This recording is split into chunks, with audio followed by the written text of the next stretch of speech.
Assalamualaikum. Hai, jumpa lagi di Zenz Channel, Guru Penggerak Indonesia bersama saya Aprelian Lutfi Raharjo CGP Angkatan 11 dari Kabupaten Batang.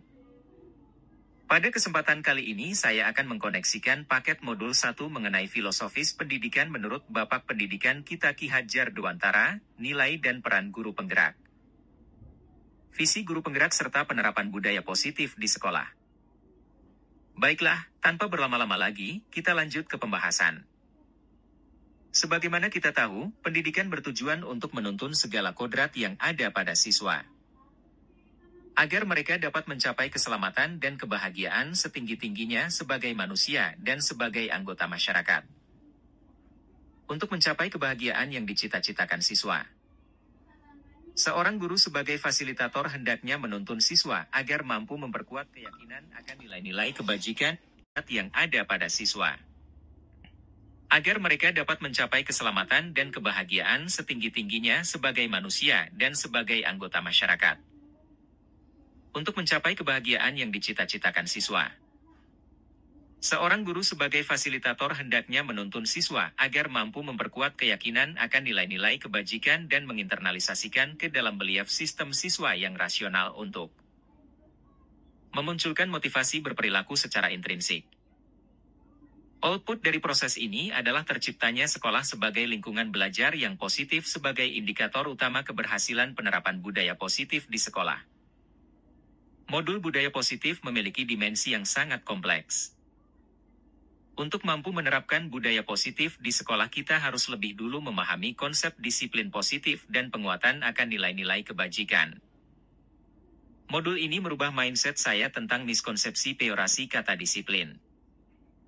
Selama ini disiplin diasosiasikan sebagai diksi berkonotasi negatif yang memuat ketidaknyamanan, superioritas, dan pemaksaan kepatuhan akan sebuah peraturan. Modul budaya positif membantu merekonstruksi makna disiplin sebagai tindakan yang kind and firm atau lembut tapi tegas. Disasosiasi makna disiplin dengan hukuman adalah sisi lembut yang ditampakkan dari penerapan disiplin positif. Sedangkan konsekuensi yang terbentuk atas kesepakatan merupakan manifestasi dimensi ketegasan disiplin positif. Memaknai disiplin positif sebagai budaya sudah barang tentu perlu memaknai kebutuhan-kebutuhan dasar manusia sebagai subjek dalam sebuah budaya. Setiap individu yang unik mempunyai kebutuhan yang berbeda-beda satu sama lain. Mereka juga mempunyai kontrol atas diri mereka sendiri bukan berasal dari orang lain. Guru sebagai fasilitator bukan berperan sebagai pembentuk atau shaping tetapi berperan sebagai penajam atau sharpen. Dengan memahami kebutuhan siswa serta pengoptimalan peran dan keterlibatan siswa secara proaktif adalah indikator bagi terwujudnya pembelajaran yang berpihak kepada murid. Manusia mempunyai 3 motivasi utama dalam berperilaku, yakni untuk menghindari hukuman dan mendapat imbalan atau penghargaan. Keduanya merupakan motivasi eksternal serta untuk menjadi diri sendiri berdasar keyakinan nilai-nilai yang ada yang merupakan motivasi utama atau internal. Sebelum mempelajari modul ini, saya masih sering menggunakan prinsip token economy Freud, di mana saya akan memberikan imbalan berupa hadiah sebagai apresiasi keberhasilan pencapaian siswa. Misal dalam pembelajaran klasikal, sebelumnya saya mempersiapkan beberapa hadiah bagi siswa yang mampu menjawab pertanyaan atau bertanya dan atau aktif dalam kegiatan diskusi. Rangsangan berupa hadiah memunculkan antusiasme siswa dan suasana pembelajaran yang menyenangkan. Bagi saya, 2 hal tersebut adalah indikator keberhasilan sebuah proses pengajaran. Satu hal yang tidak saya sadari adalah motivasi yang muncul adalah motivasi mendapat imbalan bukan motivasi atas keyakinan siswa untuk berprestasi. Imbasnya adalah adanya ketergantungan siswa terhadap pemberi stimulus.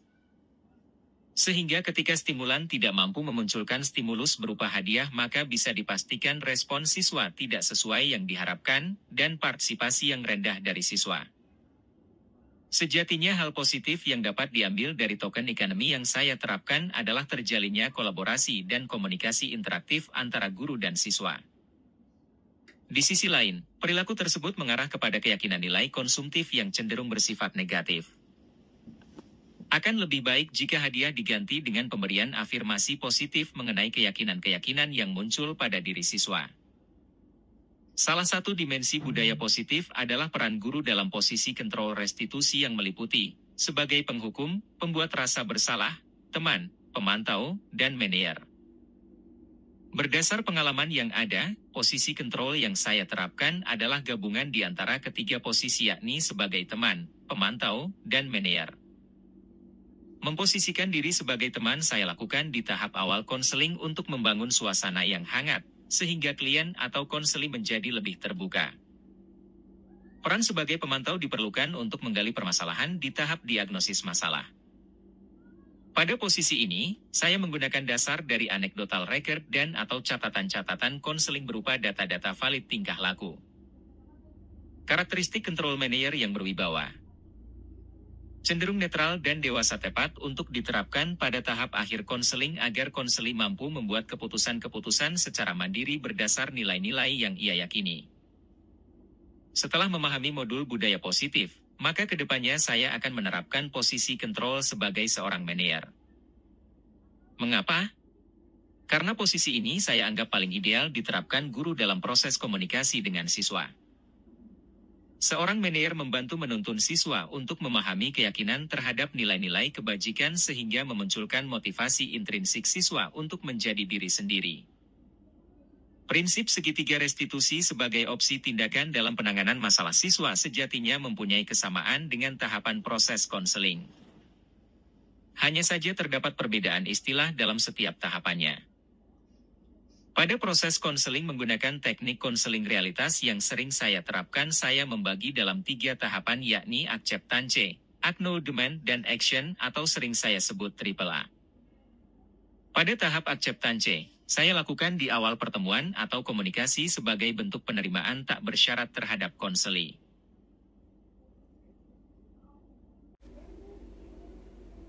Menunjukkan sikap keterbukaan dan kehangatan pribadi melalui kalimat-kalimat afirmasi positif.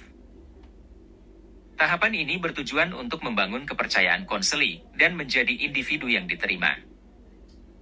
Dalam prinsip restitusi, tahapan ini sama dengan tahap penstabilan identitas. Tahap kedua yakni acknowledgement atau memberikan pemahaman-pemahaman baru sebagai bentuk proses belajar. Tahap inti konseling ini bertujuan memunculkan solusi-solusi positif dari konseli terkait permasalahan yang dialaminya. Konselor mengajak konseli untuk mampu mengambil keputusan-keputusan secara independen serta konsekuensi-konsekuensi yang akan ditimbulkan. Tahap ini sesuai dengan sisi kedua segitiga restitusi, yakni validasi tindakan salah.